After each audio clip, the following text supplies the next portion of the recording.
na silang nawawala. Di man ako nakapagpaalam. Okay na yun. Ganun talaga yung buhay eh. Siyempre may kanya-kanya tayong buhay. Hindi naman kailangan na palagi tayo nandiyan para sa isa't isa, di ba? At isa pa, ayaw mo naman sa kanila, di ba? Napilitan ka lang naman kasi may mission tayo nun eh. Grabe ka naman. Sobrang na-appreciate ko nga yung nabuo nating apat eh. Hindi kaya biro yung mga nangyari sa atin. Ang dami nun. At hindi rin biro yung pag-iintindi mo sa kanila. Kasi diba para silang aso't pusa. Laging nagbabangayan. Si Gino at si Peter, aso't pusa. Mm. Pagkasama ka aso't pusa at daga. Napasok mo pa yan. Daga. Mm. Well, pwede naman talaga dahil brainy ako. Wow, Yeah. ginastify mo pa. Yeah, pero yung face ko, Dagang-daga. cute na cute, Oh, diba? what Oh, yun? tama ba? Tama ba yun? Pero alam mo hindi daga. Diba? Cute eh. Okay. Okay, hindi. Defensive ka naman. Affected. Wow. Okay ah, basta hindi ako daga. We? Tsaka bati na tayo. Anong bati? Teka, bakit ka ba nagagalit? Kanina pa, sigaw ka ng sigaw. Tsaka ba't mo pipiliin magalit? Eh wala na nga si Gino at Peter. Ako na lang yung merong kagalit ka pa. Eh pero, kasi... Wait lang. Brainy. Hello, ate. Andrew, si Mami. Ano nangyari sa kanya? Basta pumunta ka dito sa ospital. Bilisan mo, please. Okay. Si Mami daw nasa ospital. Ha? Eh, puntahan mo na siya. Mag-iingat ka, ah. Okay. Maingat ka rin. Magulat.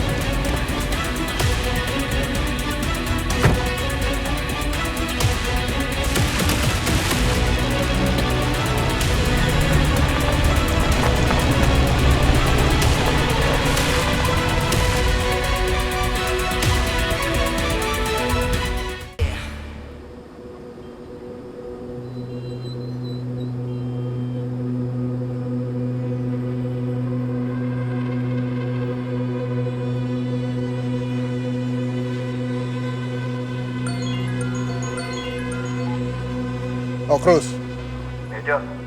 Pinatawag ako sa inyo ni Chief. May kailangan daw kayo. May papahanap ako sa'yo. Nay, uwi na po muna kayo.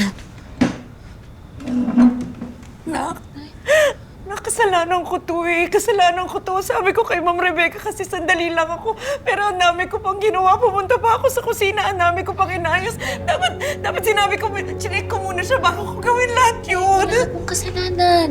Ganito to kasi yung nangyari nun sa tatay mo eh. Nung akala natin wala na siya. Tapos hindi ko man lang siya tinawagan. Wala man lang ako nagawa. Nay, nangyari po yung nangyari. Wala po kayong pagkukulang. Wala po kayong kasalanan. Huwag niyo po sisihin yung sarili niyo. Uminom ka po muna ng tubig. Anong gagawin ko? Hindi ko kakayanin kapag may nangyari kay Ma'am Rebecca. Hindi ko alam kung anong mukhang ihaharap ko kay Ma'am Yvette at saka kay Sir Andrew. Nay, huminga ka po muna. Isa-isa lang po, Nay. Ang isipin mo po ngayon, nasa ospital na po si Ma'am Rebecca at ginagamot na po siya. At yun yung importante, di ba po? Kasalanan ko doon. Ba't ko kasi siya iniwan? Ba't hindi ko siya iniwan? Nay, huwag ka po muna.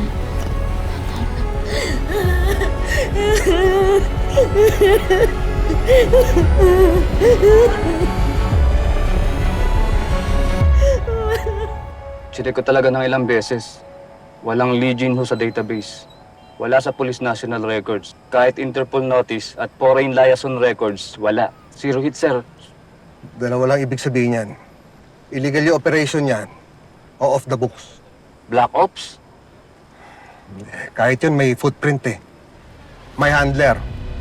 May entry clearance. Kaso ito, blanco. Alam mo, isa lang ibig sabihin yan. Hindi yan ang tunay niyang pangalan.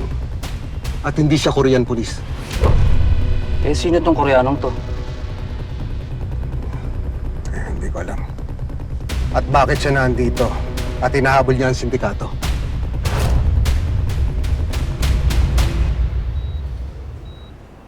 Ate, si Mommy nasaan?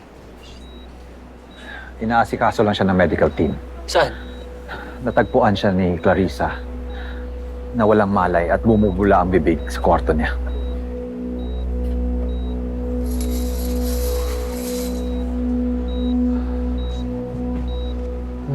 Doc, Sir, ma'am. kamusta ang mami ko? Well, she's in critical condition po. We're still currently trying to stabilize her. Now, her BP is at 60/40, way below normal. Her cardiac rate is only at 30 and she's only breathing at 50% rate. The amount of drugs that she took a while ago really took a toll on her. Most likely, we would need to bring her to the ICU and also detoxify her. But as of now, we are still trying to stabilize her. That's the current stage we're in with her right now. Teka, bakit overdose si Mommy? Andrew, it's her medication.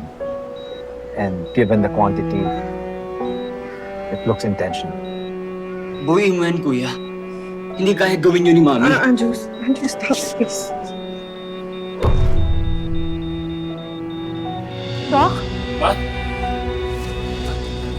Start CPR tayo.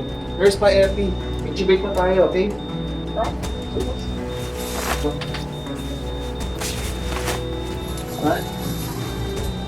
Magmamang ka, please. Ma.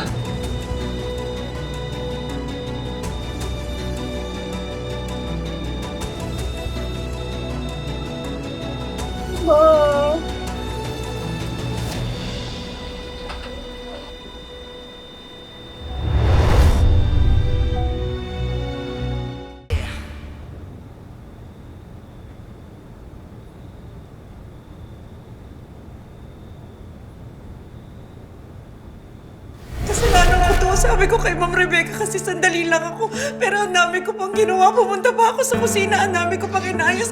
Dapat chinek ko muna siya bago ko gawin lahat yun. Napilitan ka lang naman kasi may mission tayo na. Sobrang na-appreciate ko nga yung nabuo nating apat eh.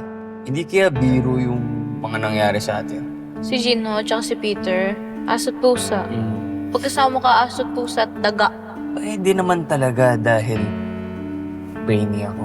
Dagang daga.